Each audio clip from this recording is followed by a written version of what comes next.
One of our partner districts, I was talking to a principal and they were like, I've got to show you this. And the principal pulled out this handmade book from one of their students with complex support needs. Not only is it like decorated with beautiful images, but it also has text that the student has written. And she opened one of the pages and was like, read this. And it said something to the effect of, just because you don't understand what I'm trying to say doesn't mean I don't have something to say, and you don't always have to understand it.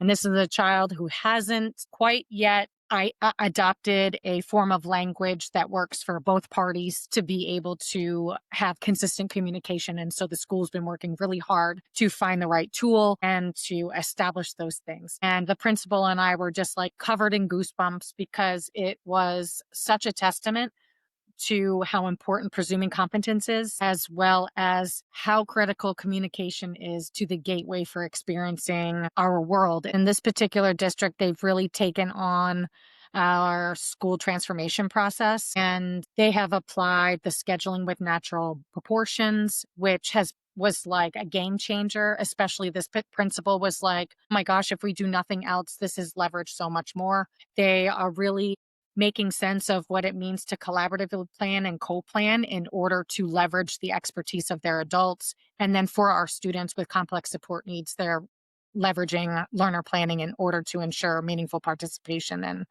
and learning standards. When we first started working with this particular school, one of the special educators was vehemently against including students, especially students with complex support needs in general education, like seething with anger and resistance. And this particular teacher now is the fiercest advocate for including the students of her school in general education and works so hard to really make sense of how to support them best there. And that to me is probably one of the hopeful stories that we have through this work. And when I say fierce as she was to resist, she is now just as fierce to advocate and support, which is really a testament to the hard work, not only of her, but of the leadership within her building, the leadership within the system to emphasize and uphold the importance and relevance of this work. And I think it also is a testament to how storytelling helps people make sense of what this work entails and why it's so important.